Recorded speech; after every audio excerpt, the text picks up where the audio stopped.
Hello everyone, welcome back to Buried Files. Tonight we bring you 8 of the most disturbing true camping horror stories ever documented.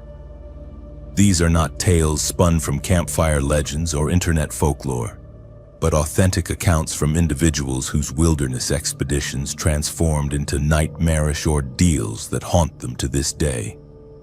Each story draws us into the most remote corners of our wilderness, from snow-covered alpine peaks to isolated forest service roads where seasoned campers encountered terrors that defied all explanation. We will journey alongside experienced mountaineers, seasoned backpackers, and wilderness enthusiasts who ventured into places where civilization holds no power and darkness reigns supreme. The testimonies you will hear tonight have been carefully verified and cross-referenced, with every detail preserved to maintain their chilling authenticity. Though certain names and locations have been altered to protect the privacy of those who lived through these harrowing experiences. If you have not yet subscribed to Buried Files, join our community of truth seekers by hitting that subscribe button and activating the notification bell so you never miss when we uncover the stories others dare not tell. Be sure to leave a comment below sharing your own wilderness encounters or let us know which story disturbed you the most tonight. My name is Henry, and I have been backpacking in the Pacific Northwest for over a decade. I follow all the rules, obtain the proper permits, and respect leave no trace principles religiously. I tell you this because what I discovered in the Olympic National Park wilderness area challenged everything I thought I knew about how our protected lands are managed and who else might be using them. It was late September when I applied for a backcountry permit for a solo hiking trip in the Quinault River drainage. This is a restricted area that requires advance permits limited to only a few parties per day to protect the sensitive ecosystem. I had been trying to get a permit for this particular route for 3 years, and when one finally became available due to a cancellation, I jumped at the opportunity.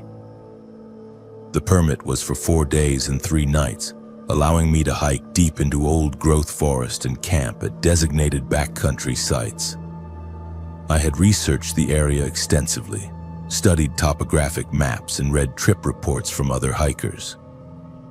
Everything indicated this would be a spectacular wilderness experience in one of the most pristine forest ecosystems remaining in the lower 48 states. I arrived at the ranger station on a Thursday morning to pick up my permit and receive the mandatory backcountry briefing. The ranger who processed my paperwork seemed unusually serious as she reviewed the regulations with me. She emphasized multiple times that I was to camp only at designated sites, that the permit system existed to protect sensitive areas, and that I should report any violations or unusual activity to park authorities immediately. When I asked if there had been problems with unauthorized camping in the area, she hesitated before answering that they occasionally dealt with people who entered restricted zones without permits. She advised me to be aware of my surroundings and to trust my instincts if anything seemed out of place.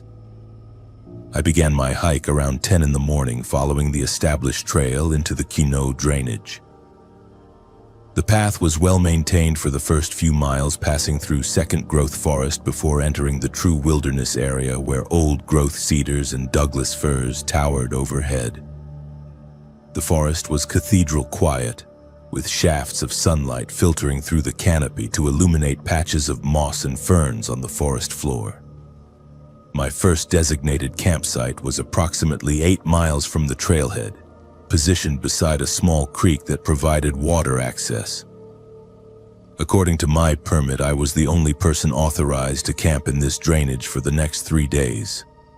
The solitude was part of what made these permits so valuable and difficult to obtain.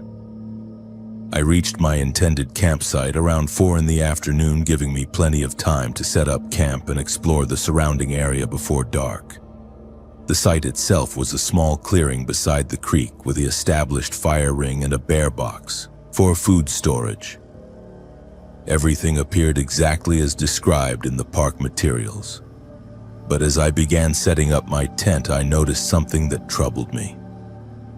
There were signs of recent camping activity that did not match the official records. The fire ring contained fresh ash and partially burned wood that could not have been more than a few days old. More concerning, I found tent stakes in the ground that had obviously been used recently, and the vegetation around the campsite showed clear evidence of foot traffic. According to the permit system, no one should have been camping at this site for at least 2 weeks. The ranger station keeps meticulous records of backcountry use, and they would have informed me if there had been any recent activity in the area. I decided to investigate further before setting up my own camp. Following the creek downstream, I discovered additional evidence of recent human presence. There were more fire rings that did not appear on any official campsite maps, areas where vegetation had been cleared for tent sites, and even some improvised furniture constructed from fallen logs. Someone had been camping in this restricted area without permits, and they had established what appeared to be semi-permanent campsites in locations that were supposed to be off-limits to overnight use.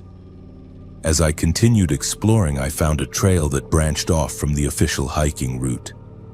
This path was not marked on any of the maps I carried, and it showed signs of regular use despite being in an area where off-trail travel was prohibited. The trail led deeper into the drainage, toward areas that were designated as research zones with no public access allowed. Following this unauthorized trail for approximately half a mile, I came upon a larger camping area that had clearly been in use for an extended period. There were multiple fire rings, several cleared tent sites, food storage containers that were not the approved bear-proof models, and even some basic shelters constructed from tarps and forest materials. This was not the casual camping of someone who had accidentally wandered into a restricted area. This was an established camp that showed evidence of repeated long-term use by people who knew exactly where they were and had chosen to ignore the permit system entirely. But what disturbed me most was not the unauthorized camping itself, but what I found scattered around the campsite. There were dozens of empty food containers, but not the kind that backpackers typically carry. These were institutional-sized cans and packages, the type used by large groups or commercial operations. I also found equipment that seemed out of place for recreational camping: heavy-duty generators, multiple radio antennas, and electronics equipment that would require significant power sources. Most troubling of all, I discovered what appeared to be research materials. There were waterproof containers filled with data sheets, photographs, and scientific instruments that I did not recognize. Some of the documentation had official-looking letterheads, but the text was partially obscured by water damage, and I could not read the details clearly. As I was examining these materials, I heard voices approaching from deeper in the forest. I immediately retreated from the unauthorized campsite and made my way back toward the official trail as quickly and quietly as possible. The voices were too distant for me to make out words, but I could tell there were multiple people, and they were moving toward the area I had just been investigating. I reached my designated campsite and quickly set up my tent, trying to appear as if I had been there all afternoon. My hands were shaking as I assembled my shelter, both from adrenaline and from the growing realization that I had stumbled into something much more complex than simple permit violations. The voices I had heard never came close enough to my official campsite for me to see who they belonged to, but I could occasionally hear them in the distance throughout the evening. Sometimes they seemed to be coming from the unauthorized camp I had discovered. Other times they appeared to be moving along trails that did not exist on any official maps. I spent a sleepless night in my tent, listening to sounds that suggested ongoing activity in areas where no one should have been present. There were occasional mechanical noises like generators running or vehicles starting, which should have been impossible in a designated wilderness area with no road access.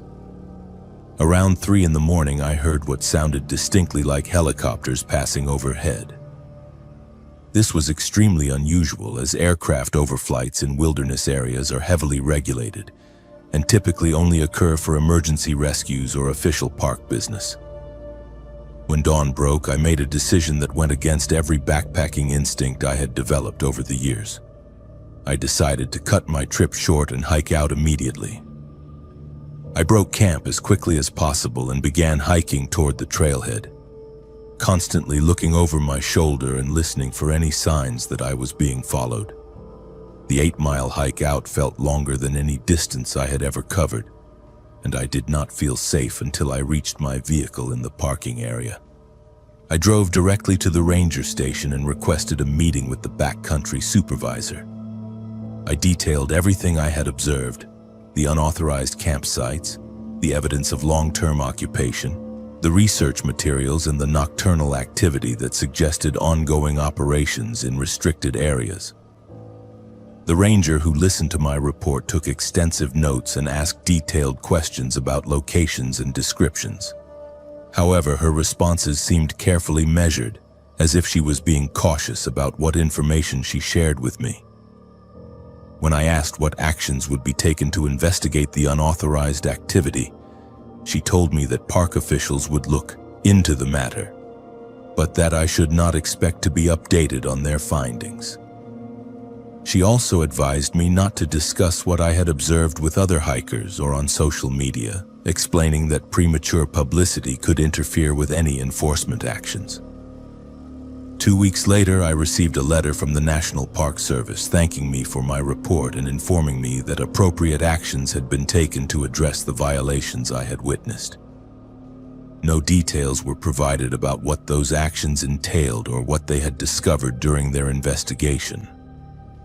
I attempted to obtain another permit for the same area 6 months later, but I was told that the Kino River drainage had been temporarily closed to all public access due to ongoing resource management activities.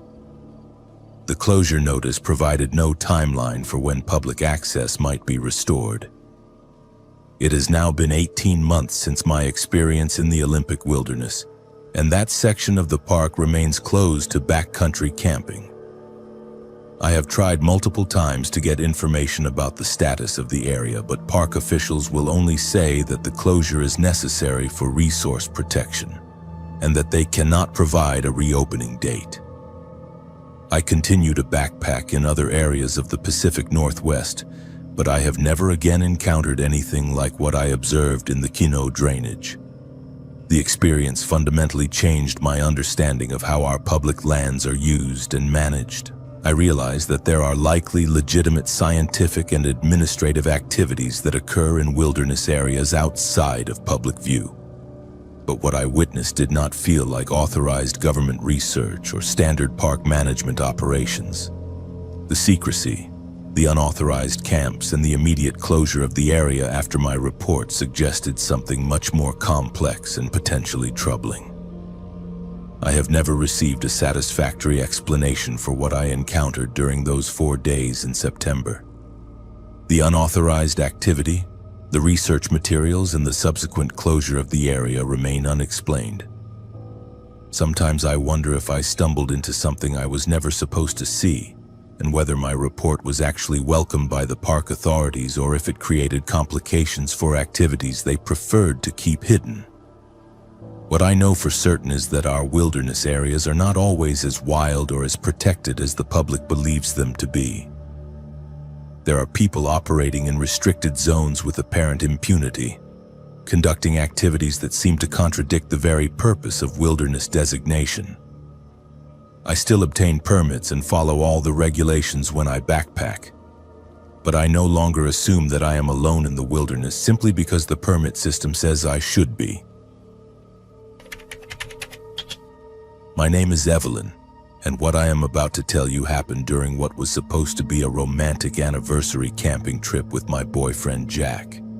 We had been together for 3 years, and winter camping had become our shared passion. We were experienced cold weather campers who had successfully completed expeditions in temperatures well below zero. What happened to us in the boundary waters of Minnesota that February night destroyed not only our relationship, but my ability to trust my own perceptions of reality. Jack and I had planned this trip for months. February marked our 3rd anniversary, and we wanted to celebrate somewhere special. The Boundary Waters Canoe Area wilderness in winter transforms into a pristine, frozen landscape that few people ever experience. We had camped there twice before during warmer months, but winter camping offered a completely different kind of beauty and solitude. We drove up from Minneapolis on a Friday afternoon loaded with gear rated for extreme cold conditions. Our equipment list was extensive: 4-season mountaineering tent, sleeping bags rated to -30 degrees, insulated sleeping pads, portable winter shelter, and enough food for 4 days. We had also packed emergency gear, including a satellite communicator, first aid supplies, and extra clothing layers. The temperature when we arrived at the parking area was -12 degrees Fahrenheit, with a wind chill bringing it down to -25. This was well within our comfort zone. We had camped in worse conditions and felt confident in our abilities and equipment. The weather forecast showed stable cold for the next 3 days with no precipitation expected. We began skiing into the wilderness area around 3 in the afternoon, pulling our gear behind us on sleds designed for winter camping. The snow was deep and well packed, making for excellent skiing conditions. Our destination was a small island approximately 4 miles from the trailhead, a location we had researched extensively and knew would provide good wind protection and flat ground for our tent. The ski-in went perfectly. We made excellent time despite the heavy sleds, and the scenery was breathtaking. The lakes were frozen solid, covered with a layer of snow that stretched unbroken to the horizon. The silence was profound, broken only by the sound of our skis cutting through the snow and our breathing in the cold air. We reached our intended campsite around 5:30, just as the sun was beginning to set. The island was exactly as we had hoped, a small forested area with several level spots suitable for camping. We selected a location among a grove of large pine trees that would provide wind protection while keeping us away from any potential widowmakers overhead. Setting up camp in those conditions required teamwork and attention to detail. We had done this enough times that we moved with practiced efficiency. Jack began stamping down a platform for our tent while I organized our gear and prepared the site. The wind was minimal and the temperature felt manageable with our layered clothing system.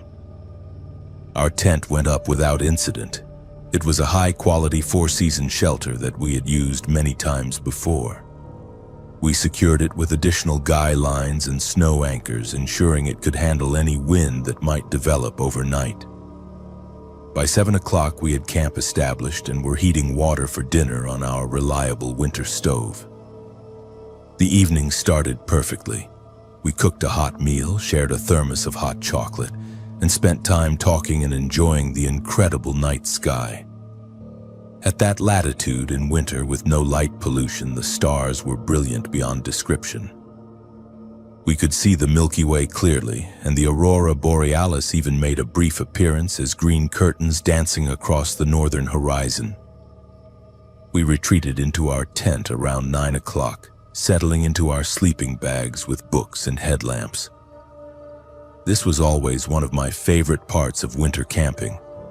The cozy warmth inside the tent while the cold world existed just inches away beyond the thin fabric walls. Jack and I talked quietly about our plans for the next day and our gratitude for being able to share experiences like this together. The first sign that something was wrong came around 11 o'clock. Jack sat up suddenly in his sleeping bag and asked if I had heard something. I had not, but I listened carefully. After a minute or two, I heard it as well, a sound like something moving through the snow around our campsite. It was rhythmic, like footsteps, but heavier than what a person would make. We both remained silent, listening intently. The sound continued for several minutes, seeming to circle our tent at a distance of perhaps 20 or 30 feet. Then it stopped completely. Jack whispered that it was probably a deer or moose moving through the area. This made sense. Large animals do move at night, and we were in their habitat. We had encountered wildlife on previous camping trips, and it had never been a problem. But something about the pattern of movement troubled me. It had been too regular, too deliberate, and it had definitely been circling our camp, which was unusual behavior for most animals. We settled back down, but neither of us could fall asleep easily. Every small sound seemed amplified in the cold air. The normal creaking and settling of our tent in the wind sounded ominous. Even our own breathing seemed loud in the stillness. Around midnight, our stove malfunctioned. We had been using the same stove for 2 years without any problems. It was a high-quality winter model designed specifically for cold weather conditions. But when Jack tried to light it to melt snow for drinking water, it would not function properly.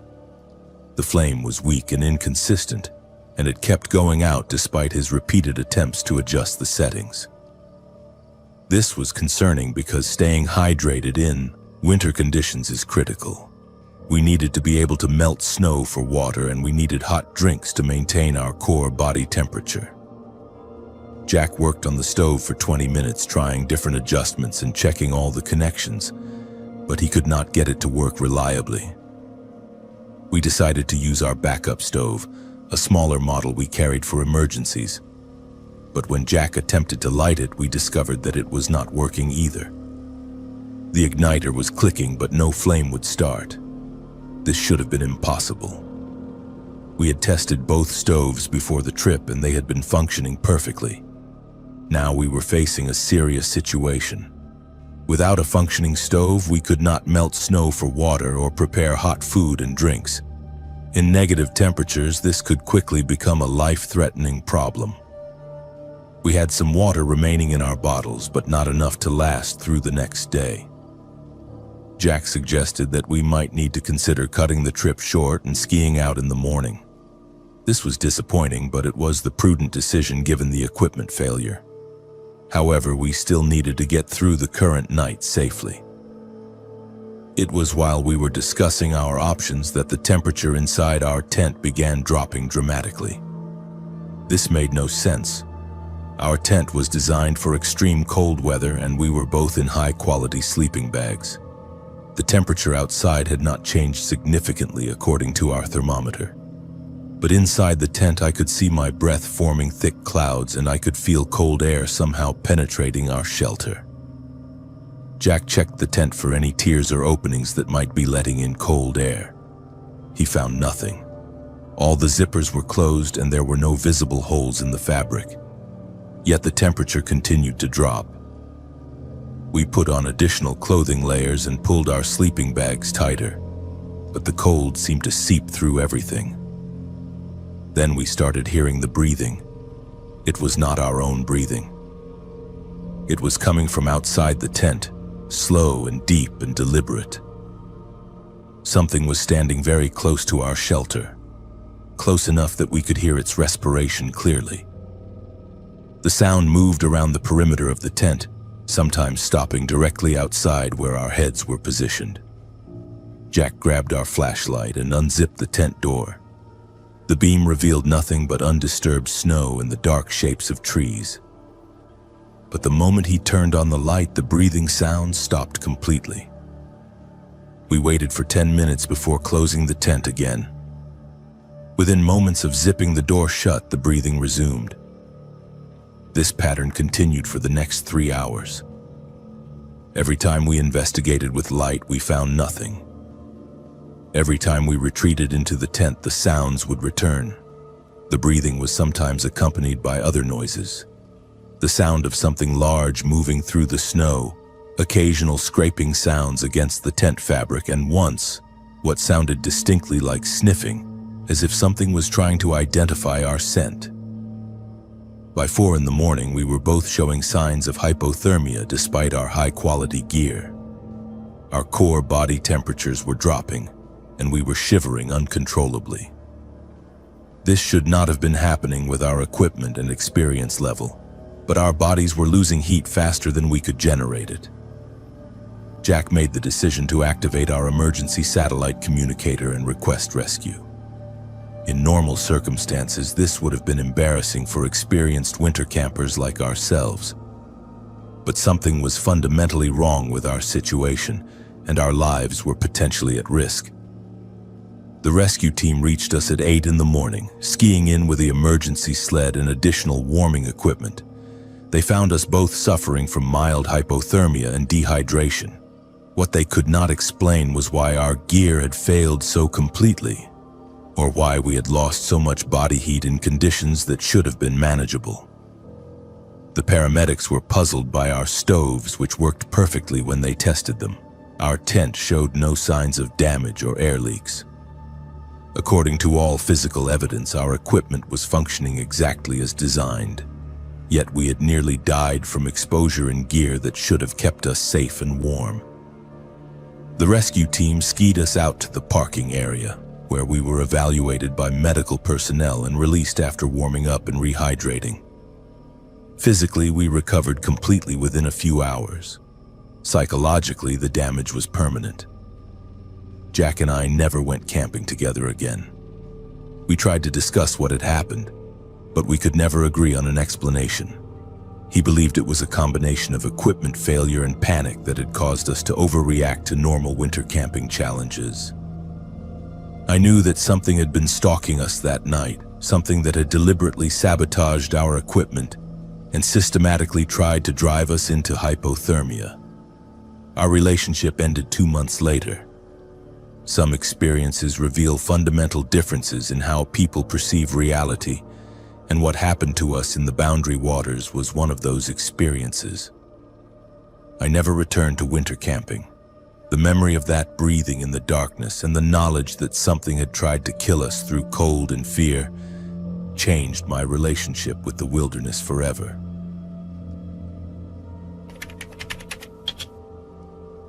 My name is Abigail, and this story involves my boyfriend Samuel and myself.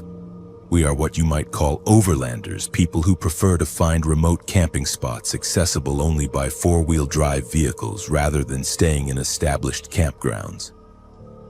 We have been exploring Forest Service roads throughout the Pacific Northwest for 5 years, seeking solitude and pristine camping locations far from crowds.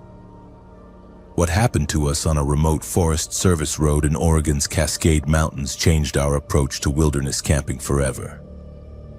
It was early October when Samuel and I decided to explore an area of the Willamette National Forest that we had never visited before. We had been studying Forest Service maps and satellite imagery for weeks, identifying a network of Forest Service roads that appeared to provide access to high-elevation meadows and old-growth forest areas. These roads were marked on maps but showed no recent maintenance dates, which usually indicated minimal traffic and excellent dispersed camping opportunities. Our vehicle was well equipped for Forest Service road travel. A lifted four-wheel drive pickup truck with oversized tires, recovery equipment, and a complete camping setup in the truck bed. We carried enough food, water, and fuel for a week of self-sufficient camping, along with communication equipment including a satellite messenger for emergencies. We left Portland on a Friday afternoon, driving east toward the Cascade Mountains. Our plan was to access the Forest Service road network from Highway 22, then explore several branching roads until we found a suitable camping location for the weekend.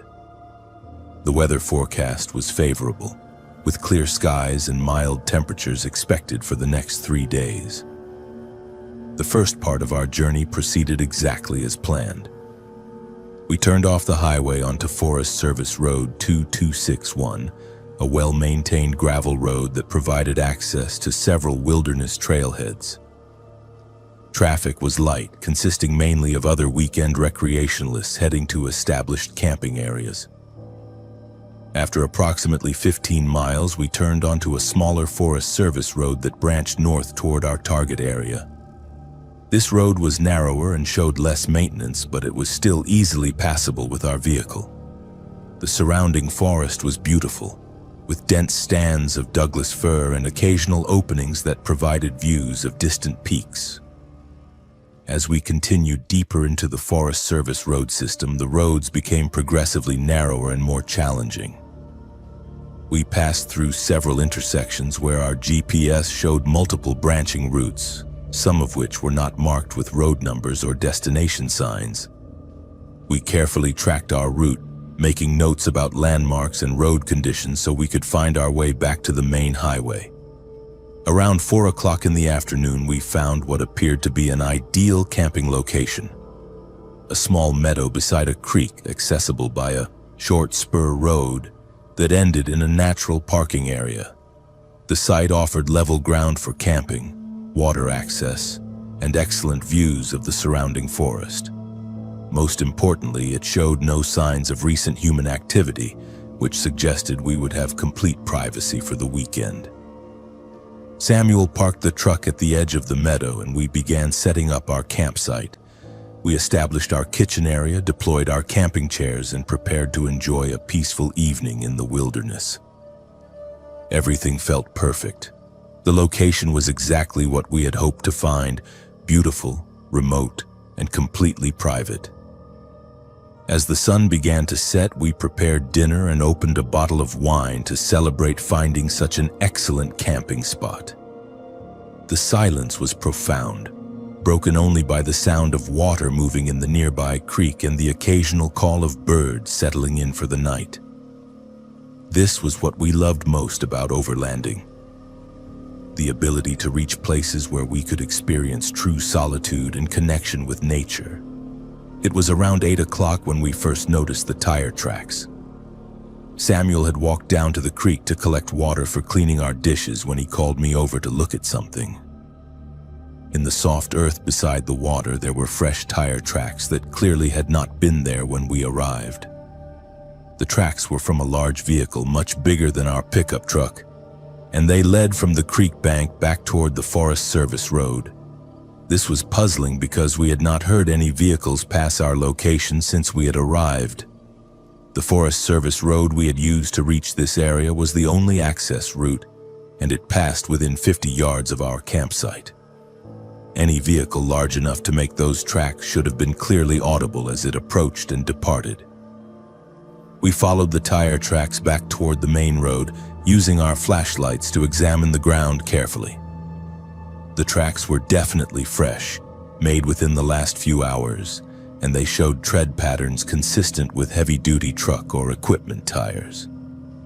But when we reached the Forest Service road, the tracks seemed to disappear on the harder-packed surface. Samuel suggested that we might have missed seeing a vehicle while we were busy setting up camp or preparing dinner. This seemed like the most logical explanation, although neither of us could understand how we could have failed to hear a large truck passing so close to our location. We returned to our campsite, but the discovery of the mysterious tire tracks had created an undercurrent of unease that affected the rest of our evening. We found ourselves listening more carefully to forest sounds, trying to distinguish between normal wildlife activity and any indication of human presence in the area.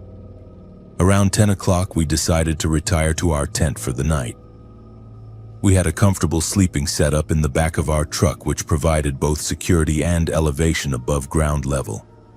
As experienced overlanders, we always felt safer sleeping in our vehicle rather than in a ground tent when camping in remote locations. It was approximately midnight when we were awakened by the sound of vehicles. Multiple vehicles moving slowly along the Forest Service road without headlights. We could hear the low rumble of diesel engines and the sound of tires on gravel. But when we looked out through our truck windows, we could see no lights anywhere in the darkness. Samuel quietly opened the truck door and stepped outside to get a better view of the road. He whispered back to me that he could hear at least 3 different vehicles moving in convoy formation, all traveling without any visible lights. The sound grew louder as they approached our area, then began to fade as they continued past our location. We remained awake and alert for the next hour, listening for any indication that the vehicles might return or that people might approach our campsite. The forest had returned to its normal nighttime quiet, with only the usual sounds of wind in trees and water in the creek. In the morning, we investigated the Forest Service road where we had heard the vehicles passing. On the packed gravel surface, we found fresh tire tracks from multiple large vehicles. The tracks were deep and clear, indicating heavy loads, and they showed the same tread patterns we had found beside the creek the previous evening. More troubling, we discovered that some of the tire tracks led down a Forest Service road that our maps showed as permanently closed. There was a metal gate across this road with official Forest Service signs indicating that access was prohibited. But the gate was standing open and the lock appeared to have been cut recently. Samuel wanted to investigate further, but I argued that we should leave the area immediately. Whatever activity was occurring on these remote Forest Service roads after midnight involving multiple heavy vehicles traveling without lights was not something that recreational campers should become involved with. We were in the process of breaking camp when we noticed that we were being watched. There was a man standing in the tree line approximately 100 yards from our campsite. He was not attempting to hide, but he was also not approaching or making any effort to communicate with us.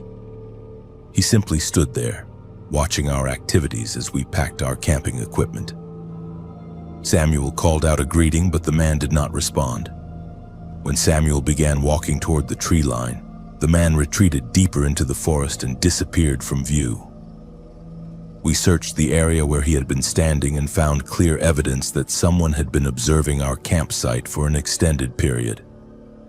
The vegetation was trampled in a pattern that suggested a person had been sitting or crouching in that location for hours. This discovery accelerated our departure preparations significantly. We loaded our truck as quickly as possible and drove back toward the main Forest Service road, constantly checking our mirrors for any signs that we were being followed. As we reached the first major intersection, we encountered a problem that confirmed our decision to leave the area immediately. A large tree had been felled across the Forest Service road, completely blocking our intended route back to the highway.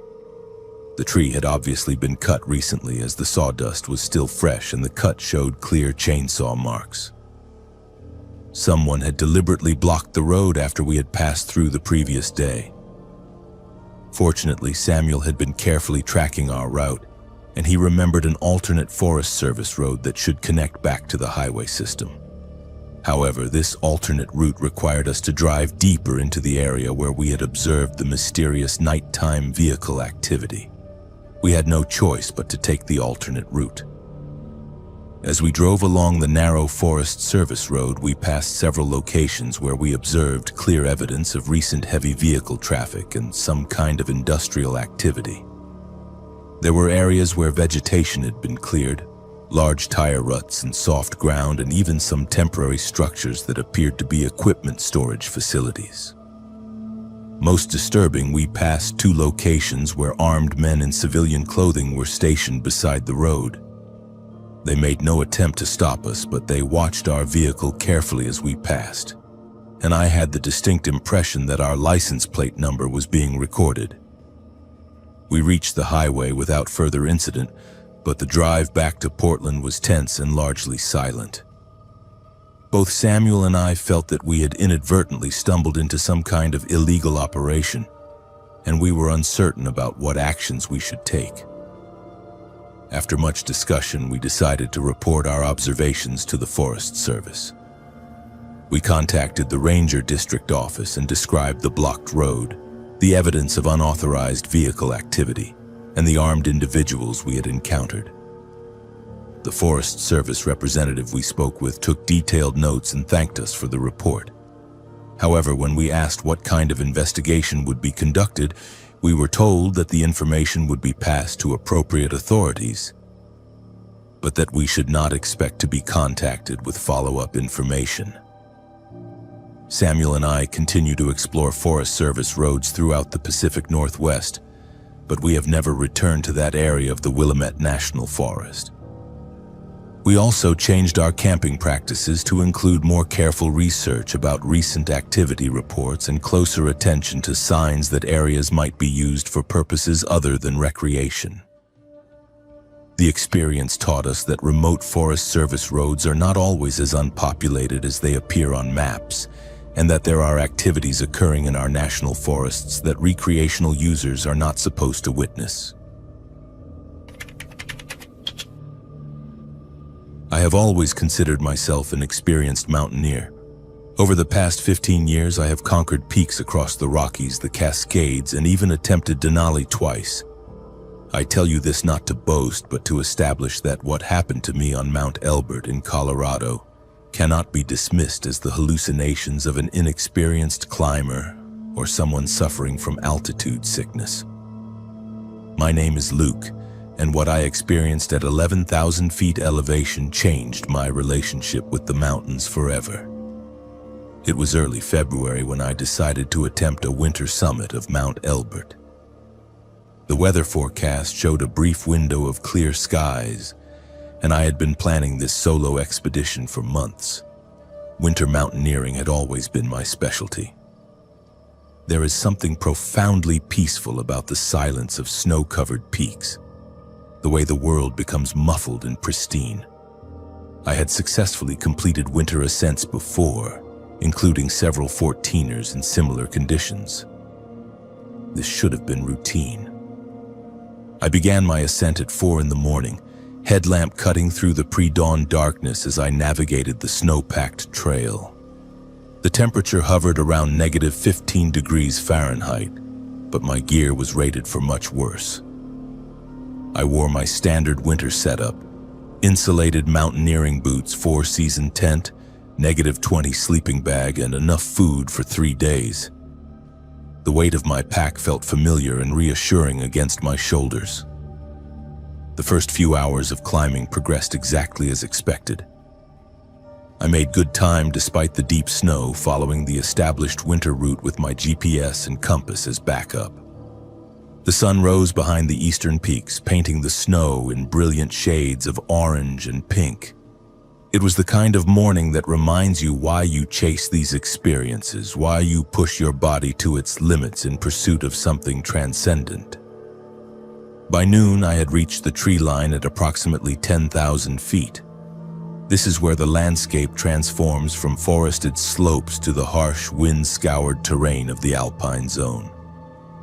The temperature had dropped another 10 degrees and the wind had picked up significantly. I stopped to add another layer and check my position. According to my GPS, I was making excellent progress and should reach my planned camping spot well before dark.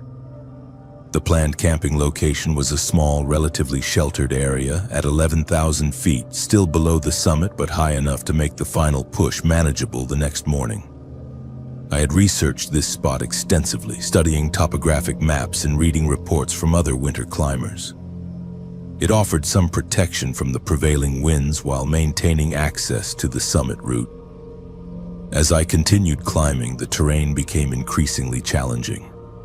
The snow was deeper than anticipated, sometimes reaching above my knees even with snowshoes. Each step required deliberate effort, and I could feel my heart rate elevated from the combination of exertion and altitude. But this was normal. This was what I had trained for.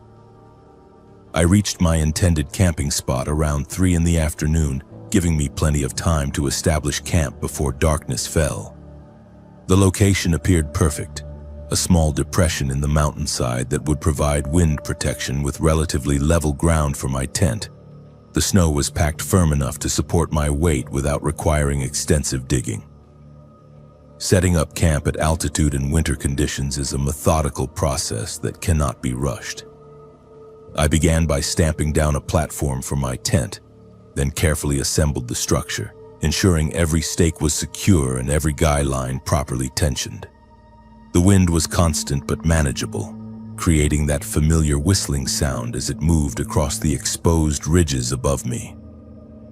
As the sun began to set behind the western peaks, I completed my camp setup and prepared dinner on my compact stove. The routine of melting snow for water, heating my meal, and organizing my gear for the night provided a sense of normalcy and control. I had done this dozens of times before. Nothing felt out of the ordinary. Darkness fell quickly at that altitude, the way it does in the mountains during winter. I retreated into my tent around 7 o'clock, settling into my sleeping bag with a book and headlamp. The wind continued its steady rhythm outside, occasionally gusting strong enough to flex the tent walls. This was expected and did not concern me. It was around 9 o'clock when I first heard the sound. At first, I dismissed it as wind moving through rock formations or perhaps settling snow. It was a low, resonant tone that seemed to echo from somewhere above my position. But as I listened more carefully, I realized the sound had a pattern to it. It would rise and fall in pitch, sometimes lasting for several seconds, then stopping completely before starting again. I unzipped my tent and looked outside. The night was clear, with stars brilliant in the thin air. The moon was nearly full, casting enough light to see the surrounding terrain clearly. Everything appeared normal. The sound had stopped. I returned to my sleeping bag, convincing myself it was simply an acoustic phenomenon I had not encountered before. Mountains create strange sounds, especially at night when temperature differences cause rock to expand and contract. I had heard rockfall, avalanches, and ice cracking. This was probably something similar. But the sound returned an hour later, and this time it was closer. The tone was deeper now, more resonant, and it seemed to be moving. It would start from one direction, then shift to another, as if the source was circling my camp. I grabbed my headlamp and stepped outside again, scanning the area systematically. The beam of my light reached perhaps 50 yards in the clear air, illuminating nothing but snow and rock formations. The sound stopped the moment I turned on my light. I stood outside my tent for 15 minutes, listening and watching. The normal sounds of the mountain night surrounded me. Wind across stone, the occasional creak of settling snow, the distant hoot of an owl from far below the tree line. But the strange, resonant tone remained absent. I went back inside, but sleep became impossible. Every few minutes the sound would return. Sometimes it seemed to come from directly above my position, as if something was moving along the ridgeline overhead. Other times it appeared to originate from the valley below, echoing up the mountainside in a way that made it impossible to determine the exact location. Around midnight, the pattern changed. Instead of the long, sustained tones, I began hearing what sounded like voices. Not words I could understand, but definitely vocal sounds with the cadence and rhythm of speech. Multiple voices, sometimes overlapping, sometimes responding to each other in what resembled a conversation. This was when my rational mind began to struggle with what I was experiencing. I knew I was alone on this mountain. The winter climbing season meant very few people attempted these peaks, and I had seen no other vehicles at the trailhead. The nearest maintained trail was miles away, and the terrain between my position and any other possible camping areas was extremely difficult to navigate, especially at night. But I was hearing voices. I forced myself to consider logical explanations. Sound travels strangely at altitude, especially in cold, thin air. Perhaps I was hearing voices from much farther away than seemed possible. Maybe there were other climbers on a distant peak, and the acoustic properties of the terrain were carrying their conversation to my location. This explanation satisfied me for approximately 10 minutes, until I realized the voices were responding to my movements. When I shifted position inside my tent, the voices would stop. When I remained still, they would resume. When I unzipped my tent to look outside, immediate silence. When I retreated inside, the conversation would begin again within minutes. By 2 in the morning, I was questioning my own sanity. I had been at altitude for over 12 hours, which was not long enough for serious altitude sickness, but perhaps the combination of exertion, cold, and thin air was affecting my perception. I checked my pulse oximeter. My oxygen saturation was 92%, which was normal for that elevation. My heart rate was elevated, but that could easily be attributed to stress and adrenaline. I tried to sleep, but every time I closed my eyes, the voices would start again. They seemed closer now, sometimes appearing to come from just outside my tent. I could hear the distinct sounds of movement in the snow, the crunch of footsteps circling my campsite. At 3:30 in the morning, something touched my tent. It was not the wind. Wind does not move with such deliberate pressure, pressing against the fabric from outside and then moving systematically around the perimeter. I could feel something tracing the outline of my shelter, running along the guy lines, testing the stability of the stakes. I grabbed my ice axe and headlamp, my heart hammering against my chest. Whatever was outside my tent was large enough to create significant pressure against the walls, and it was moving with obvious intelligence and purpose. I called out, "Hello? Is someone there?" The movement stopped instantly. I waited in absolute silence for 5 minutes before slowly unzipping my tent. My headlamp beam revealed pristine snow around my campsite. No footprints, no disturbance of any kind. The snow lay exactly as I had left it when setting up camp, but I knew something had been there. I had felt its presence, felt the pressure of its movement against my tent. The physical evidence of my senses could not all be wrong. I spent the remaining hours until dawn sitting upright in my sleeping bag, ice axe across my knees, listening to sounds that defied explanation, and watching for movement that never materialized when I looked for it directly.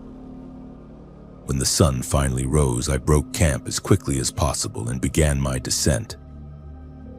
I never attempted the summit. I never returned to winter mountaineering. Some experiences change you fundamentally, and what happened to me at 11,000 feet on Mount Elbert was one of those experiences. I still do not know what I encountered that night, but I know it was real, and I know it was not human. My name is Dylan, and I have been kayak camping in the Great Lakes region for 8 years. I am an experienced paddler who has completed solo expeditions across Lake Superior, Lake Huron, and Lake Michigan. I am familiar with the challenges of Great Lakes kayaking. Sudden weather changes, cold water temperatures, and the isolation that comes with camping on remote islands dozens of miles from shore. What I experienced on a small island in northern Lake Michigan during a solo expedition last summer was unlike anything I had encountered in all my years of wilderness paddling. I had planned a 10-day solo kayak expedition along the northern shore of Lake Michigan with the intention of island hopping between several small uninhabited islands that offered primitive camping opportunities. These islands are accessible only by boat and receive very few visitors due to their remote locations and the challenging paddle required to reach them. My route was carefully planned to take advantage of favorable weather windows and to provide bailout options in case conditions became dangerous. I carried a complete set of safety equipment, including a satellite communicator, marine radio, signal flares, and cold water survival gear. My kayak was loaded with 10 days of food, camping equipment, and fresh water. The first 3 days of the expedition went perfectly. I paddled approximately 20 miles per day, camping on 2 different islands that offered excellent campsites with fresh water sources and protection from prevailing winds. The weather was stable with light winds and mild temperatures, ideal conditions for Great Lakes kayaking. On the 4th day, I was paddling toward my planned destination when the weather began to deteriorate rapidly. What had started as a calm morning with light winds quickly developed into conditions with 4-foot swells and increasing wind speeds. The weather forecast had not predicted this change, but Great Lakes weather can be notoriously unpredictable. As the conditions worsened, I realized that continuing to my planned destination would be dangerous. I needed to find shelter immediately before the waves became too large for safe paddling. Consulting my chart, I identified a small island approximately 3 miles from my current position that could provide emergency shelter. The paddle to the island was challenging but manageable, The waves were building steadily, and I had to time my approach carefully to avoid being swept onto the rocky shoreline.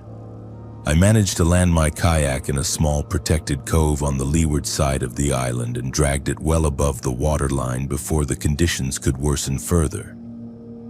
The island was smaller than I had anticipated from studying the charts, perhaps only 2 acres in total area.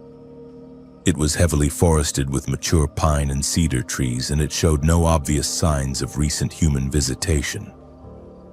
There was no established campsite, but I found a relatively level area among the trees where I could set up my tent with some protection from the wind. As I was setting up camp, I discovered the first indication that this island had a disturbing history. While clearing an area for my tent, I uncovered what appeared to be the remains of a stone foundation, partially buried under decades of fallen leaves and forest debris. The stonework was clearly human-made, but it was much older than anything that should have existed on such a remote island. The stones were fitted together with a precision that suggested skilled craftsmanship, and the foundation appeared to be the remnants of a structure that had been deliberately dismantled rather than simply abandoned. I continued exploring the island while waiting for the weather to improve, and I made additional discoveries that increased my unease about this place. Near the center of the island, I found what appeared to be a small cemetery. There were no headstones or markers, but the ground showed clear evidence of graves.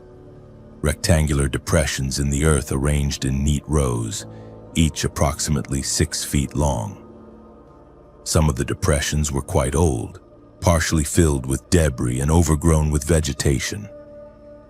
Others appeared much more recent, with disturbed soil and minimal plant growth. Most troubling of all, I found evidence that this cemetery was still in use. At the far end of the burial area, there were 2 graves that appeared to have been dug within the last few months. The soil was fresh, and there were tool marks visible in the earth around the grave sites. Someone had been bringing bodies to this remote island and burying them in this hidden cemetery, and they had been doing so recently. I also discovered remnants of what appeared to be a dock or landing area on the opposite side of the island from where I had made my emergency landing. The structure was mostly collapsed, but I could see the remains of wooden pilings and decking materials. This suggested that the island had been accessible by boat in the past, and that people had been transporting heavy materials or equipment to this location. As I continued investigating, I found additional evidence of the island's dark history. There were rusted metal objects partially buried throughout the forest, tools, containers, and what appeared to be restraints or shackles. I also discovered the remains of several buildings identifiable only by their stone foundations and scattered debris. The weather conditions prevented me from leaving the island that day, so I was forced to spend the night in a location that I increasingly suspected had been the site of activities I did not want to understand. I set up my tent as far as possible from the cemetery area, but the island was small enough that I could not escape the knowledge of what lay hidden in the forest around me. As darkness fell, I found myself listening intently to every sound, trying to distinguish between normal forest noises and any indication that I was not alone on the island. Around midnight, I was awakened by sounds that confirmed my worst fears. I could hear the low rumble of a boat engine approaching the island. The sound grew steadily louder, suggesting a large vessel moving slowly through the darkness without running lights. I remained in my tent, afraid to investigate but unable to ignore what was happening outside. The engine noise stopped, presumably when the boat reached the collapsed dock area on the far side of the island. For the next hour, I could hear voices and the sounds of people moving through the forest. They were not attempting to be quiet, and their conversation carried clearly through the still night air, although I could not make out specific words from my position. Most terrifying of all, I could hear the distinct sounds of digging. Someone was excavating in the cemetery area, working methodically with shovels and other tools. The digging continued for over 2 hours, accompanied by occasional conversation and the sound of heavy objects being moved. Eventually, the activity ceased, and I heard the boat engine start again. The vessel departed as quietly as it had arrived, leaving me alone on the island with the knowledge that I had witnessed something I was never supposed to see. I spent the remainder of the night sleepless and terrified, afraid that the people who had been on the island might return, and afraid of what I might discover if I investigated the cemetery area in daylight. When dawn broke, the weather conditions had improved enough for me to attempt departure. I broke camp as quickly as possible and prepared my kayak for launch, desperate to leave the island and its secrets behind. But before departing, I felt compelled to confirm what had happened during the night. I walked to the cemetery area and found exactly what I had feared. A new grave had been dug and it had been filled and covered during the nighttime activity. The soil was fresh and there were clear signs that a body had been buried in the location. I also found additional evidence that this was an ongoing operation. There were tool marks in trees that suggested the cemetery area was regularly maintained and expanded. I discovered a cache of digging tools hidden under a tarp, and I found what appeared to be a logbook wrapped in plastic and buried under a pile of stones. I did not examine the logbook closely, but I could see that it contained dates, numbers, and what appeared to be location coordinates. This suggested that the island cemetery was part of a systematic operation, with careful records being kept of the burials. I left the island immediately and paddled hard toward the mainland, covering the remaining distance to my planned exit point in record time. The crossing was challenging due to residual wave action from the previous day's storm, but I was motivated by an overwhelming need to reach civilization and report what I had discovered. When I reached shore, I contacted local law enforcement and provided a detailed account of my observations. The officers who took my report seemed skeptical at first, but they became more interested when I provided specific GPS coordinates for the island and described the evidence I had found. I was told that my report would be forwarded to appropriate authorities and that an investigation would be conducted, but I was also advised not to discuss my observations publicly while the investigation was ongoing. Several weeks later, I received a brief communication informing me that authorities had visited the island and had found evidence supporting my report. No details were provided about what actions had been taken or what they had discovered during their investigation. I have continued kayak camping in the Great Lakes, but I have never returned to that area of Lake Michigan. The experience fundamentally changed my understanding of how remote islands can be used by people who prefer to conduct their activities away from public scrutiny. I realize that there are likely legitimate explanations for some of what I observed, but the combination of the hidden cemetery, the nighttime burial activity, and the systematic record-keeping suggested something much more sinister than simple illegal dumping or abandoned property. What I know for certain is that some of the most remote and seemingly uninhabited places in our Great Lakes region are not as empty as they appear on navigation charts. There are people who use these isolated locations for purposes that they prefer to keep hidden from the general public, and recreational paddlers like myself can inadvertently stumble into situations that put us at risk. I still love kayak camping and exploring remote islands, but I am much more careful now about researching the history of locations before I visit them, and I always make sure someone knows my exact route and expected return date. My name is Elizabeth, and I have been alpine climbing in Colorado for 12 years. I am an experienced mountaineer who has summited over 30 peaks above 14,000 feet, including several technical winter ascents. I am familiar with avalanche safety, weather assessment, and high-altitude emergency procedures. What happened to me during a solo climbing attempt on Mount of the Holy Cross last winter challenged everything I thought I understood about mountain safety and the forces that operate in high alpine environments. I had been planning this particular winter ascent for 2 years, waiting for the right combination of weather conditions, snow stability, and personal schedule availability. Mount of the Holy Cross is a challenging peak under normal conditions, and winter attempts require extensive preparation and careful timing. The route I planned would take me through avalanche-prone terrain, but the recent snow conditions appeared stable according to the Colorado Avalanche Information Center forecasts. I began my approach on a Thursday morning in early February, carrying full winter mountaineering equipment including avalanche safety gear, emergency shelter, and enough supplies for 3 days. The weather forecast showed a brief high-pressure window with clear skies and minimal wind, ideal conditions for a winter summit attempt.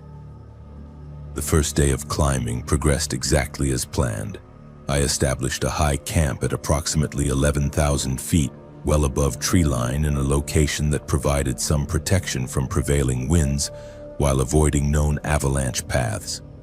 The evening was clear and calm, and all weather indicators suggested stable conditions for the summit attempt the following day. I woke before dawn and began my summit push at 4 in the morning, climbing by headlamp through the pre-dawn darkness. The snow conditions were excellent, firm enough to support my weight without requiring excessive energy expenditure.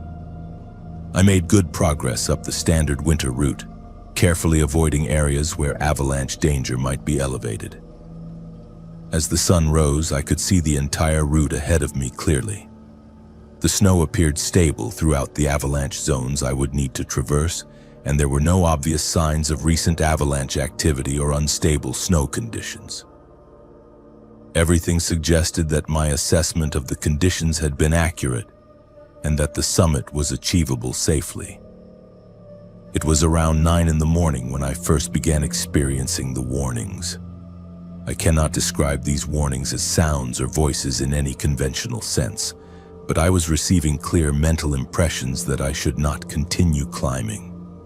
The impressions were urgent and specific, warning me about avalanche danger in areas where my own assessment indicated the snow was stable.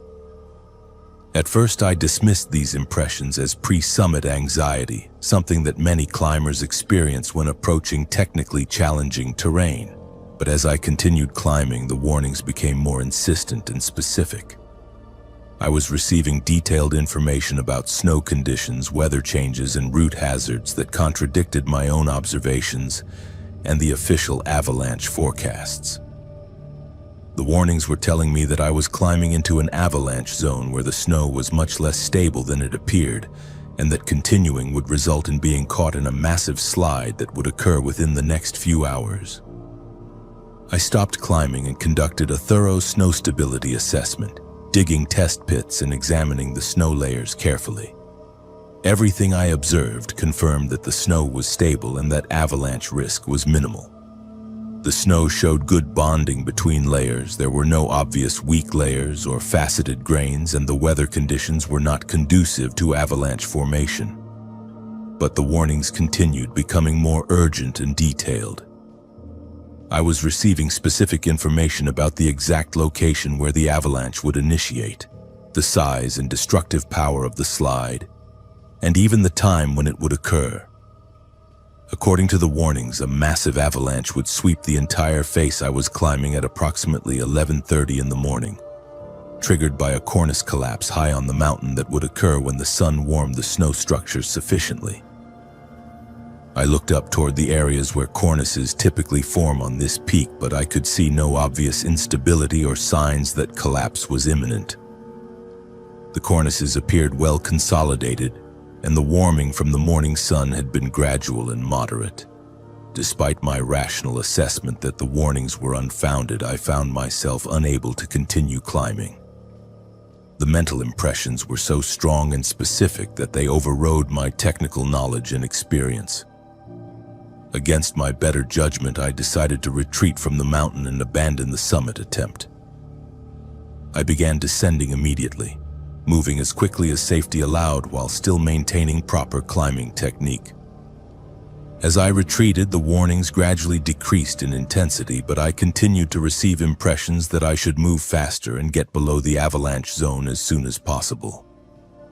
I had descended approximately 500 feet, when I heard the sound that confirmed the accuracy of the warnings. High above my position, there was a sharp crack, followed by a low rumbling that quickly built into a roar. A massive cornice had collapsed exactly where and when the warnings had indicated it would, triggering an avalanche that swept down the entire face I had been climbing just minutes earlier. The avalanche was enormous, much larger than anything the current snow conditions should have produced. It carried thousands of tons of snow and debris down the mountain face, completely covering the route I had been following and extending far beyond the typical avalanche zones for this peak. If I had continued climbing according to my original plan, I would have been directly in the path of the avalanche when it occurred. The slide was so large and powerful that it would have been unsurvivable regardless of my avalanche safety equipment or emergency procedures. I watched the avalanche from my safe position below the debris zone, stunned by its size and destructive power. The entire character of the mountain had changed within minutes, with the avalanche depositing debris across areas that had been clear climbing terrain just moments earlier. As the avalanche settled and the mountain returned to silence, I realized that I had been saved by warnings that came from a source I could not identify or explain. The information I had received was completely accurate and much more detailed than anything my own knowledge and experience could have provided. I completed my descent to base camp and hiked out to the trailhead, constantly replaying the experience and trying to understand what had happened. I had received specific, accurate information about mountain conditions that proved to be correct despite contradicting all conventional assessment methods. When I reported the avalanche to the Colorado Avalanche Information Center, the forecasters were surprised by its occurrence and magnitude.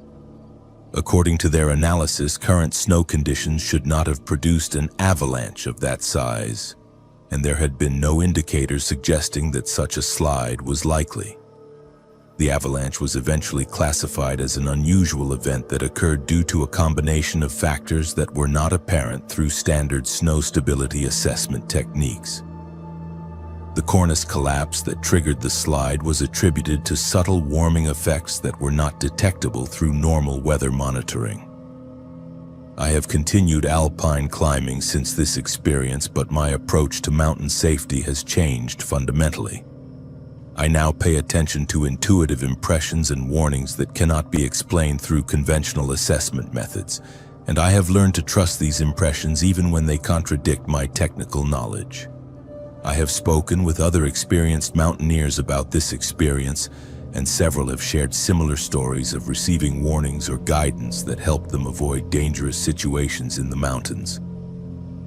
These experiences suggest that there are sources of information about mountain conditions that operate beyond our normal understanding of weather, snow science, and avalanche dynamics. I do not claim to understand the source of the warnings that saved my life on Mount of the Holy Cross, but I know that they were accurate, and that following them prevented me from being killed in an avalanche that should not have occurred according to conventional forecasting methods. The experience has taught me that mountain environments operate according to forces and patterns that are not fully understood by current scientific knowledge, and that experienced climbers need to remain open to information that comes from sources beyond traditional safety assessment techniques. I still climb regularly in Colorado's high peaks, but I approach each mountain with greater humility and respect for the unknown variables that can influence safety in high alpine environments. The mountains have their own intelligence, and sometimes that intelligence communicates with those who are willing to listen. What I know for certain is that there are protective forces operating in mountain environments that can provide crucial safety information to climbers who find themselves in dangerous situations. These forces saved my life, and I believe they continue to operate for other mountaineers who encounter conditions beyond their ability to assess through conventional means. The avalanche on Mount of the Holy Cross was a reminder that the mountains are much more complex and unpredictable than our current understanding suggests. and that survival sometimes depends on receiving and acting upon information that comes from sources we cannot identify or explain. My name is Chloe, and this story involves my best friend Grace and myself on what was supposed to be a week-long canoe expedition in the remote wilderness of northern Ontario, Canada. We are both experienced wilderness canoeists who have completed multiple expeditions in bear country and challenging remote locations. We are familiar with wildlife encounters, proper food storage procedures, and wilderness safety protocols. What stalked us during our trip into the Quetico Provincial Park wilderness was unlike any animal either of us had encountered before. Grace and I had been planning this expedition for over a year, researching remote canoe routes that would take us deep into pristine wilderness areas rarely visited by other paddlers. The route we selected would require 7 days of paddling and portaging through a chain of interconnected lakes and rivers, camping at remote sites accessible only by canoe. We obtained all necessary permits and completed extensive preparation, including bear safety training and wilderness first aid certification. Our food was stored in approved bear canisters, and we carried bear spray, noisemakers, and other wildlife deterrent equipment. We had canoed together for 6 years and felt confident in our abilities to handle whatever challenges the wilderness might present. We began our expedition on a Monday morning in late August, launching from a remote access point that required a 2-hour drive down logging roads to reach. The weather was perfect, with clear skies and calm water conditions ideal for paddling. Our canoe was loaded with 7 days of food, camping equipment, and safety gear, but we had packed efficiently and the weight was manageable. The first 3 days of the expedition were exactly what we had hoped for.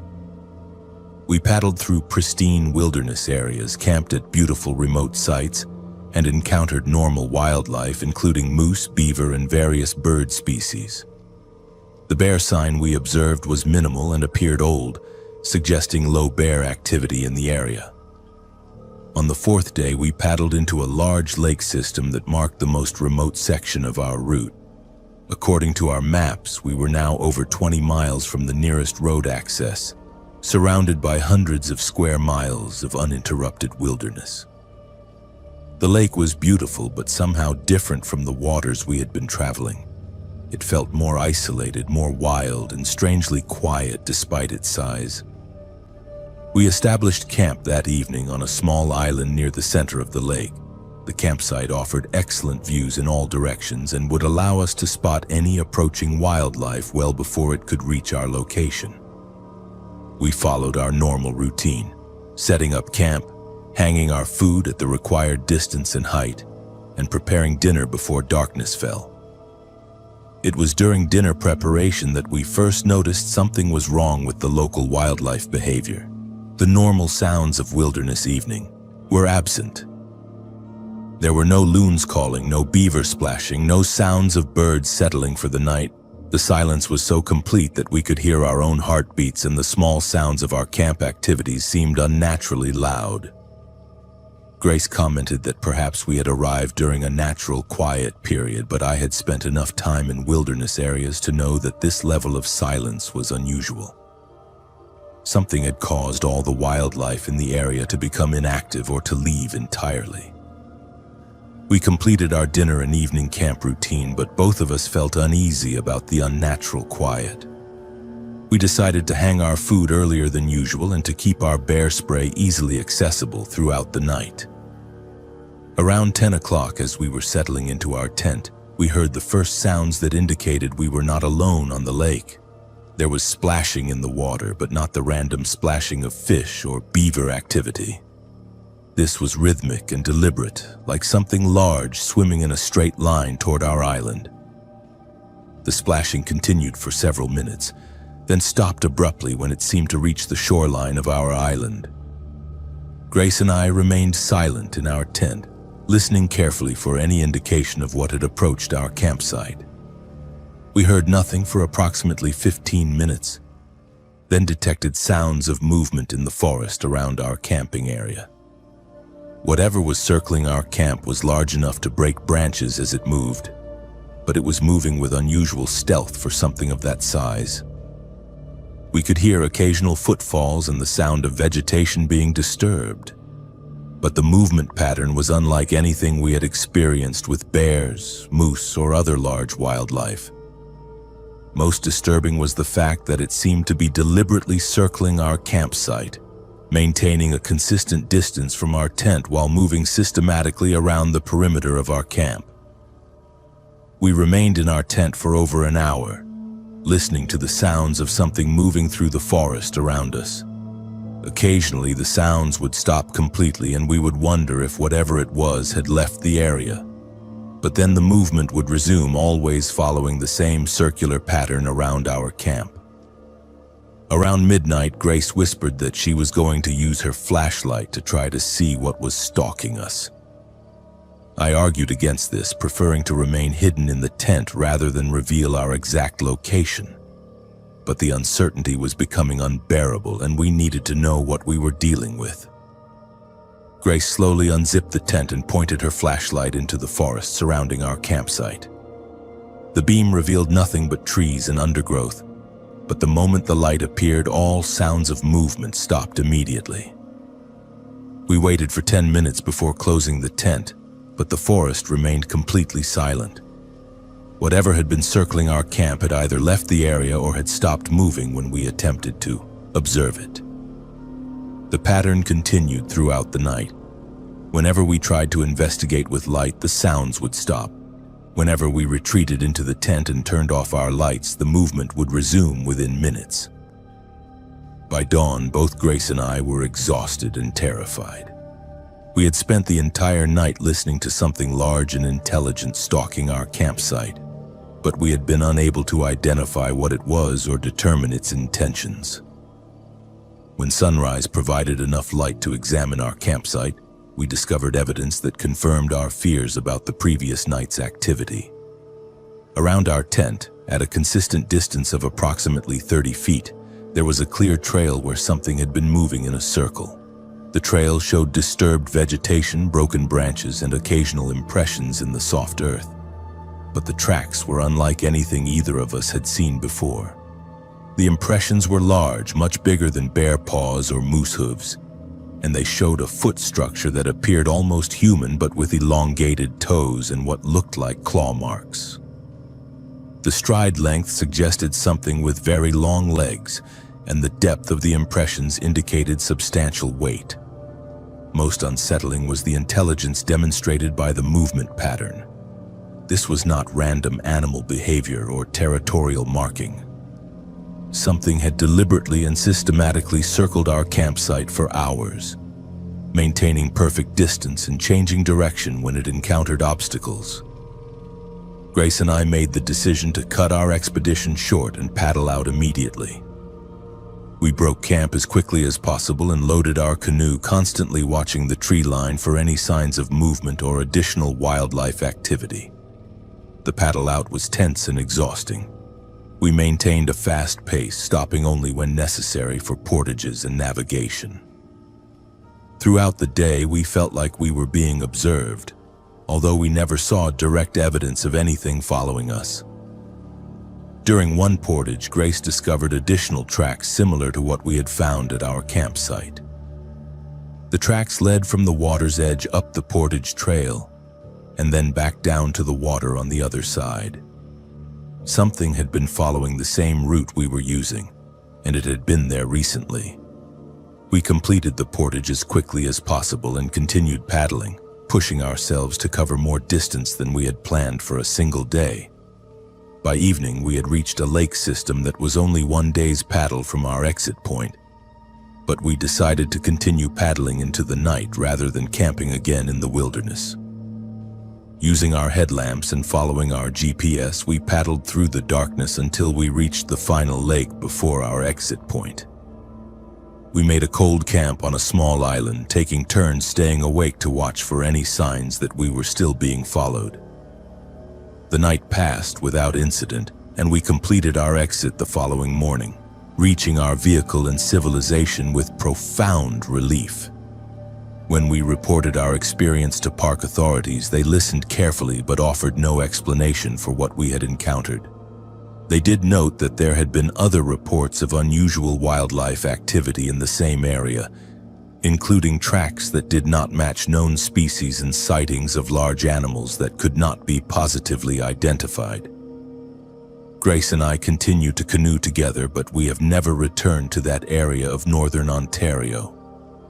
The experience fundamentally changed our understanding of what exists in the deep wilderness areas of Canada, and we now plan our routes more carefully to avoid areas with reports of unusual wildlife activity. What stalked us during those 2 nights was something that combined the size and strength of a large predator with intelligence and behavioral patterns that seemed almost human. It demonstrated patience, systematic thinking, and an understanding of our routines that went far beyond normal animal behavior. I do not know what species we encountered in the Quetico wilderness, but I know it was real and that it posed a significant threat to our safety. The remote wilderness areas of northern Canada contain mysteries that are not accounted for in any wildlife management guides, and canoeists who venture into these areas should be prepared for encounters that cannot be explained through conventional understanding of wildlife behavior. My name is Luke, and this is a different story from the one I shared earlier about high-altitude mountaineering. This experience occurred during a winter overlanding expedition in the remote Forest Service roads of northwestern Montana, where I had traveled to photograph wildlife during the harsh winter months. I am an experienced winter outdoorsman and photographer who has spent countless nights alone in my vehicle in remote locations. What happened to me during 3 days snowed in on a Forest Service road near Glacier National Park challenged my understanding of what exists in the deep wilderness during Montana's brutal winters. I had driven north from Missoula in early January, seeking opportunities to photograph wolves, mountain goats, and other wildlife that become more visible during winter months when snow forces them to lower elevations. My plan was to explore a network of Forest Service roads that provided access to wildlife habitat while allowing me to sleep in my truck, which was equipped with a camper shell, sleeping system, and emergency supplies for extended winter camping. My vehicle was a heavy-duty pickup truck with 4-wheel drive, snow tires, and recovery equipment. I carried enough food, water, and fuel for 2 weeks of self-sufficient camping, along with cold weather gear rated for Montana winter conditions. I also had communication equipment including a satellite messenger and emergency beacon. The Forest Service road I selected accessed high elevation areas that remained open to vehicle traffic during winter, though they were rarely used due to challenging snow conditions. According to my research, this road provided access to prime wildlife habitat and offered numerous camping opportunities for self-contained vehicles. I drove into the mountains on a Tuesday morning following the plowed main highway until I reached the turnoff for the Forest Service road system. The secondary roads had not been plowed, but they were passable with 4-wheel drive and showed evidence of occasional use by other winter recreationalists. For the first 2 days, everything went according to plan. I found several excellent wildlife photography locations and established temporary camps where I could observe animal activity during the early morning and evening hours, when wildlife was most active.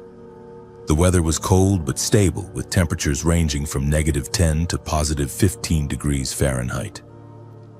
On Thursday morning, I drove deeper into the Forest Service road network, following increasingly narrow and challenging routes toward areas that my maps indicated would provide access to remote wilderness boundaries. The snow was deeper at higher elevations, but my truck handled the conditions without difficulty. Around noon, I stopped to photograph a herd of elk that was feeding in a meadow visible from the road. While I was setting up my camera equipment, light snow began falling. The weather forecast had predicted possible snow, but nothing that would create travel problems. However, the snowfall intensified rapidly throughout the afternoon. What had started as light flurries became heavy snow that significantly reduced visibility and began accumulating on the roads. By 4 o'clock, I realized that I needed to start driving back toward the main highway before the roads became impassable. But when I attempted to drive out, I discovered that the snow had already made the Forest Service roads extremely difficult to navigate. My truck was slipping and sliding despite four-wheel drive, and I was making very slow progress toward the main road system. The snow continued falling heavily, and I could see that the situation was deteriorating rapidly. As darkness approached, I made the decision to stop and wait for better conditions rather than risk getting stuck or sliding off the narrow mountain roads. I found a relatively level area where I could park safely and activated my emergency beacon to notify authorities of my location and situation. I settled into my truck for what I expected would be an uncomfortable but manageable night, planning to attempt driving out in the morning when I could see road conditions clearly.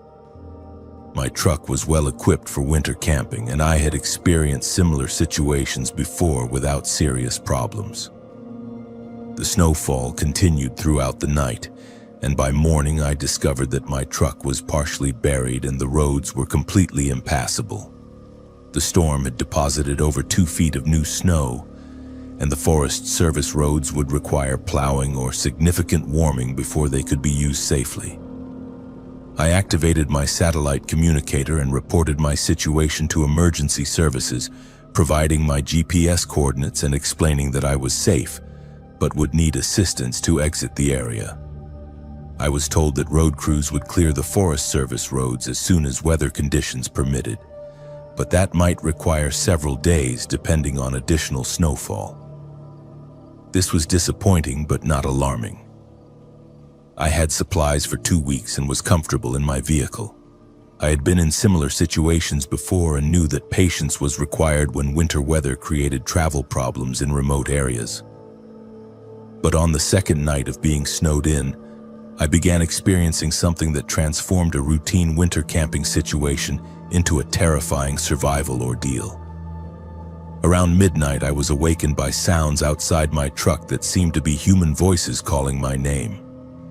The voices were distant but clear, coming from different directions around my camping location. They were calling Luke repeatedly, sometimes individually and sometimes in overlapping conversations. This was impossible. I was miles from any other people, snowed in on a remote Forest Service road that had been impassable for 2 days. There was no way anyone else could have reached my location on foot through deep snow in sub-zero temperatures. I remained in my sleeping bag, listening carefully to try to determine the source of the voices. They continued for approximately 20 minutes, sometimes seeming to move closer to my truck and sometimes fading into the distance. The voices sounded urgent, as if people were searching for me and calling for me to respond. Despite the apparent urgency in the voices, something about them felt wrong. The tone was too perfect, too consistent, as if someone was imitating human speech rather than actually speaking naturally. And the fact that they knew my name was deeply troubling, since no one else should have been aware of my presence in this remote location. I decided not to respond to the voices, instead remaining silent and hidden in my truck. After about half an hour, the calling stopped completely and the forest returned to its normal winter silence. The following night, the voices returned, but this time they were closer and more persistent. They seemed to be coming from just outside my truck, and they were not just calling my name but engaging in conversations that appeared designed to trick me into responding. The voices would call my name, then pause as if waiting for a response. When I remained silent, they would begin talking among themselves, discussing my situation and expressing concern about my welfare. They mentioned details about my location and circumstances that should not have been known to anyone else. Most disturbing was when the voices began imitating people I knew. I heard conversations that sounded like my family members and friends, discussing plans to rescue me and asking me to come out of my truck so they could help me. The imitations were nearly perfect, capturing speech patterns and vocal characteristics accurately enough to be convincing. But I knew that none of these people could possibly be present in this remote location during a winter storm. The voices were attempts to lure me out of the safety of my vehicle, though I could not determine who or what was making these sounds or why they wanted me to leave my truck. Throughout the third night, the voices became more aggressive and desperate. They began claiming that there was an emergency, that someone was injured and needed my help, that search and rescue teams were nearby and needed me to signal my location. The urgency in the voices was compelling, and there were moments when I almost convinced myself that I should investigate. But something deeper than rational thought warned me to remain hidden in my truck. Every instinct I had developed during years of wilderness experience told me that responding to these voices would be dangerous regardless of how convincing they sounded. The voices continued until dawn, sometimes fading into the distance and sometimes seeming to come from directly outside my windows. Occasionally I heard sounds of movement around my truck as if people were walking through the deep snow and examining my vehicle. But when I looked out through my windows, I never saw anyone or any tracks in the snow around my camping area. On the fourth morning, I heard the sound of actual human voices and machinery approaching my location. A search and rescue team had reached me using snowmobiles and a tracked vehicle, following the GPS coordinates I had provided through my satellite communicator. The rescue team was able to clear enough snow around my truck to allow me to drive out behind their tracked vehicle, following a route they had broken through the deep snow. The evacuation went smoothly, and I reached the main highway system without further incident. When I described the voices I had heard during the previous 3 nights, the search and rescue coordinator told me that they had received similar reports from other people who had been stranded alone in remote winter locations. He could not explain the phenomenon, but he said that people who spend extended time alone in extreme winter conditions sometimes experience auditory hallucinations or other perceptual disturbances. This explanation might have satisfied me, except for one detail that the rescue team discovered when they examined my campsite. Around my truck, at distances ranging from 20 to 50 feet, there were tracks in the snow that appeared to have been made by people walking in circles around my vehicle.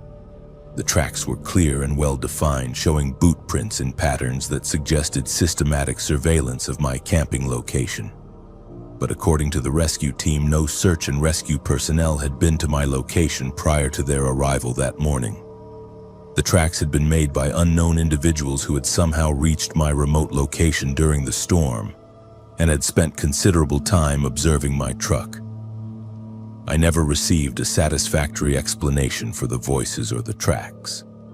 The experience convinced me that remote winter locations in Montana can host activities and encounters that are not accounted for in any wilderness safety training, and that survival sometimes requires ignoring apparently human voices that call from the darkness.